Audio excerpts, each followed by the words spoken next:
All right, what is going on, everyone? This is Cross, and today we are talking about attacks of opportunity. All right, so I'm going to read it over and then we're going to break it down. In a fight, everyone is constantly watching for a chance to strike an enemy who is fleeing or passing by. Such a strike is called an opportunity attack. You can make an opportunity attack when a hostile creature that you can see moves out of your reach. To make the opportunity attack, you use your reaction to make one melee attack against the provoking creature. The attack occurs right before the creature leaves your reach.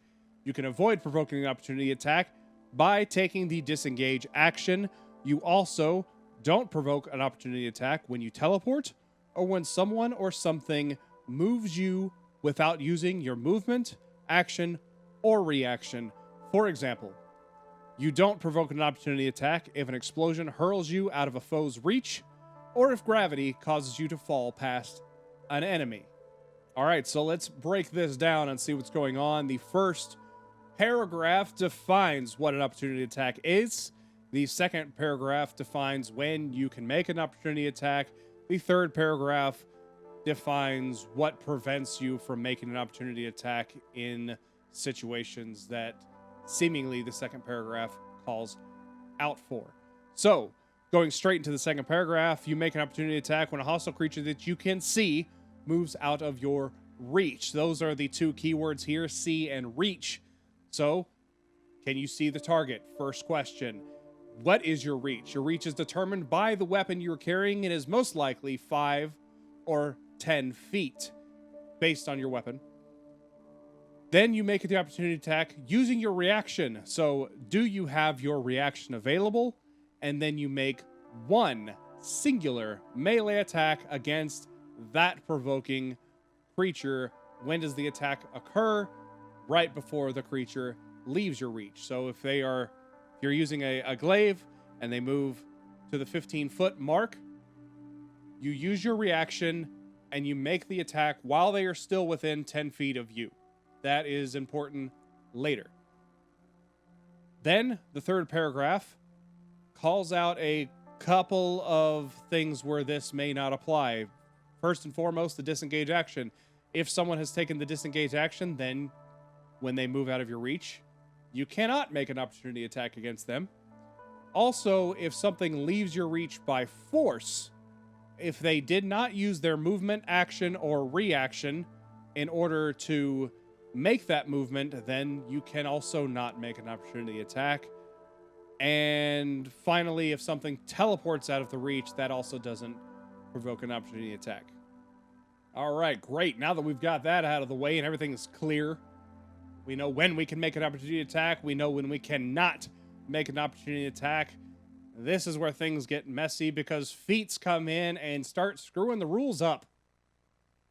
So let's take a look at one of them. First and foremost, we're going to take a look at Sentinel. It is one of the feats that alters opportunity attacks the most. All right, so Sentinel, you have mastered techniques to take advantage of every drop in enemy's guard, gaining the following benefits. The following points. When you hit a creature with an opportunity attack, the creature's speed becomes 0 for the rest of the turn. Okay. Creatures provoke opportunity attacks even when they take the disengage action before leaving your reach. And when a creature within 5 feet of you makes an attack against a target other than you, and they don't have this feat, you can use your reaction to make a melee weapon attack against the attacking creature. All right, so now when you make opportunity attacks, their speed becomes 0, and disengage does not work like it's supposed to in the opportunity attacks rules. And then the third point gives you another way of using your reaction, but it's important to note that that attack is not an attack of opportunity. All right, so next we have Pole Arm Master. You can keep your enemies at bay with the reach weapons. You gain the following benefits. It's interesting that not all the weapons involved in this are reach weapons, but that's not what we're here for. When you take the attack action, blah, blah, blah, this first point doesn't matter to us. The second point does. When you're wielding a glaive, halberd, pike, quarterstaff, or spear, other creatures provoke an opportunity attack. We know what that is by the definition of opportunity attack from you when they enter your reach now. Okay? So I think it would be important to note that to make the attack, they would have to be within your reach. So as soon as they enter your reach, then you can make your opportunity attack. So now you have two sources of opportunity attacks: exiting your reach and entering your reach. Cool. So how does that interact with Sentinel? Well, they're both opportunity attacks. So either entering or exiting, you use your reaction to make an opportunity attack. That opportunity attack means that their speed is now 0. And if we look at Sentinel, they still provoke opportunity attacks even if they take the disengage action before leaving your reach. So there would be an argument to be made on whether or not the disengage action would prevent someone from making an attack when they entered your reach, considering that specific call out. I would tend to believe that based on the wording, you can avoid provoking an opportunity attack by taking the disengage action. So entering or leaving, I think disengage would still work. All right, so the next feat that influences attacks to opportunity is Warcaster.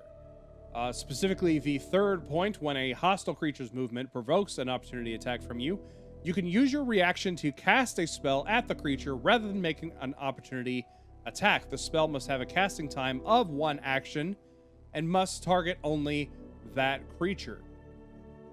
Okay, so couple interactions here. First, Warcaster is not making an opportunity attack, it is substituting an opportunity attack for the spell action, which means if you choose to substitute the opportunity attack for this spell, there would be no interaction with Sentinel because it's no longer an opportunity attack. You're substituting it.